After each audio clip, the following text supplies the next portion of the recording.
Assalamualaikum warahmatullahi wabarakatuh. Perkenalkan, kami kelompok 11 akan mempresentasikan hasil dari diskusi kami yang berjudul tentang strategi kompetitif internasional. Sebelumnya, perkenalkan anggota kelompok kami. Yang pertama ada Hafiz Dwi Utami, NIM 283. Yang kedua ada Solihatul Afifah, NIM 312. Yang ketiga ada Siska Puji Asri, NIM 322. Yang terakhir ada Rio Gandhari Barakar, NIM 330. Yang pertama ada model posisi kompetitif. Pengertian strategi kompetitif atau kompetitif strategi merupakan strategi di tingkat bisnis atau SBU yang memiliki perhatian utama pada penciptaan keunggulan kompetitif produk atau jasa yang terus-menerus.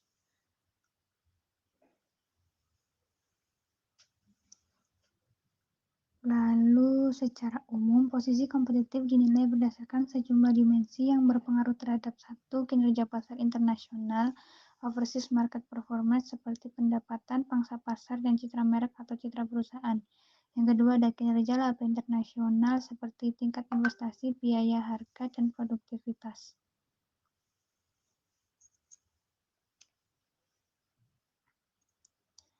Dimensi-dimensi yang dapat diklasifikasikan ke dalam 4 kategori, yaitu yang pertama ada strukturan position, yang kedua ada market position, yang ketiga ada strategic position, yang keempat ada resource position. Selanjutnya, struktural position. Posisi ini mencakup evaluasi terhadap struktur industri, struktur pangsa pasar, dan posisi pangsa pasar perusahaan. Berikut adalah gambar berkenaan dengan Five Forces model Porter. Struktur industri berkenaan dengan Five Forces model Porter yaitu yang pertama, persaingan antar sesama perusahaan dalam industri yang sama. Yang kedua, kekuatan tawar-menawar konsumen. Yang ketiga, kekuatan tawar-menawar pemasok. Yang keempat, ancaman pendatang baru. Dan yang terakhir, ancaman produk substitusi.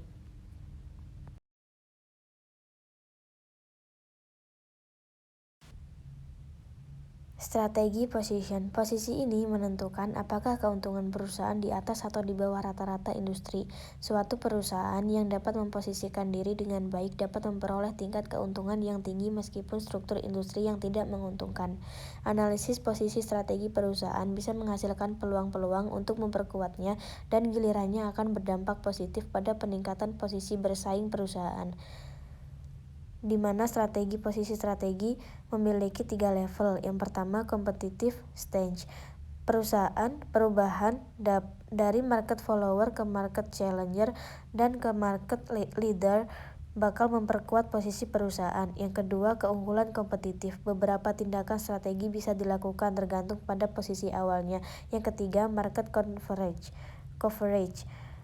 Perubahan dari unfocused position ke arah unfocused position bisa menjadi pilihan untuk memperkuat posisi strategi.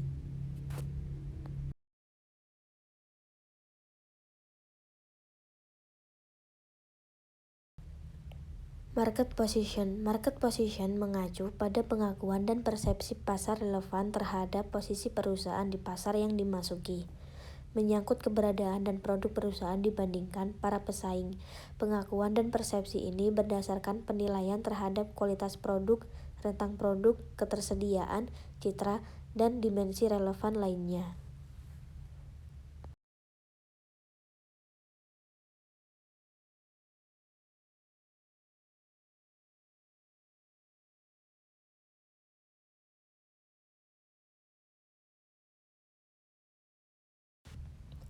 Resources position. Elemen profitabilitas dan sumber daya dalam posisi kompetitif merupakan aspek internal bagi perusahaan, tetapi harus dievaluasi dan dinilai dalam kaitannya dengan profitabilitas dan sumber daya pesaing.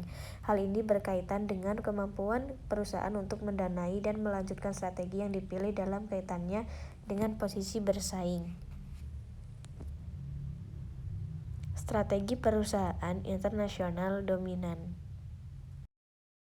Karakteristik utama perusahaan dominan adalah pasang pasar yang secara signifikan lebih besar dibandingkan pesaing terdekat di pasar luar negeri. Tujuan utama perusahaan dominan adalah mempertahankan dan memperkuat posisi kompetitif di masa depan, baik di pasar luar negeri maupun di pasar depan yang dipilih. Nah, tujuan yang dicapai melalui 3 cara yaitu memperkuat persepsi pasar. Pemimpin dominan harus memperkuat leader positioning-nya sebagai standar industri dan benak konsumen. Yang kedua, mengelola pasar. Perusahaan dominan memiliki peluang terbesar untuk mengelola pasar dan pesaing melalui investasi dan inisiatif-inisiatif baru. Yang ketiga, mengembangkan market sensi dan kompetitif intelijen. Perusahaan-perusahaan yang berusaha mengejar dominan pasar luar negeri memiliki 2 rute sukses. Berfokus pada satu pasar luar negeri juga mengidentifikasi ceruk pasar. Strategi bagi international market leader. Yang pertama, memperluas pasar keseluruhan, yaitu di mana pemimpin pasar meraih keuntungan terbesar dari peningkatan pasar atau permintaan total dengan cara mencari pemakaian baru, mengupayakan memanfaatkan baru dan meningkatkan frekuensi pemakaian produk.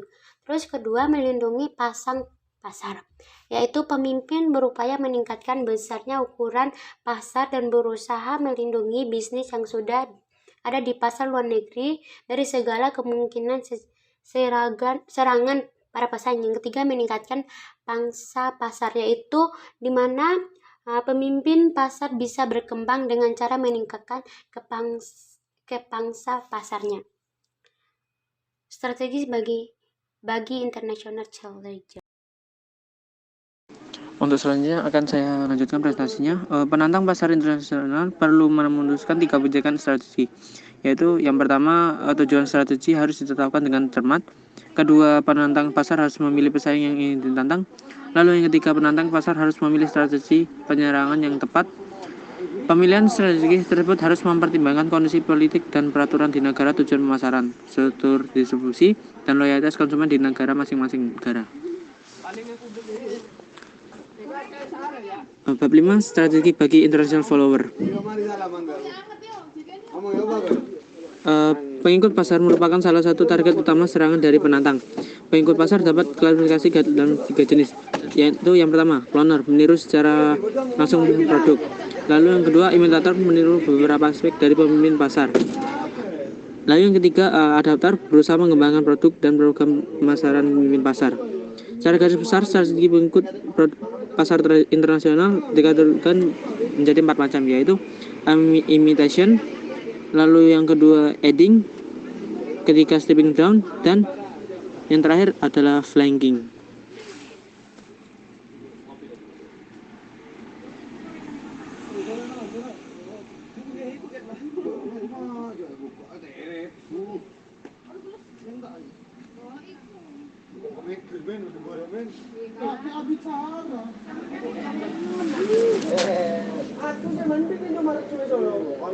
Strategi bagi internasional merupakan perusahaan yang produk atau jasanya secara khusus ditujukan untuk memuaskan pasar yang spesifik. Ide dasar ceruk pasar adalah spesialisasi berdasarkan pasar pelanggan, produk, atau lini bauran pemasaran. Pencari pasar sebaiknya mencari satu atau lebih ceruk pasar yang aman dan menguntungkan. Pada gambar 2 terdapat gambaran yang mengenangkan tentang profil kompetitif pencari pasar. Pilihan-pilihan spesialisasi yang tersedia bagi pencari pasar terdapat beberapa pilihan yang beragam. Berikut ini adalah pilihan-pilihan dari jenis pengurusan atau spesialisasi yang tersedia. Yang pertama, spesialisasi pemakai akhir, spesialisasi tingkat vertikal. Lalu yang ketiga, spesialisasi ukuran pelanggan. Keempat, spesialisasi pelanggan tertentu. Kelima, spesialis geografis. Lalu yang terakhir, spesialisasi produk.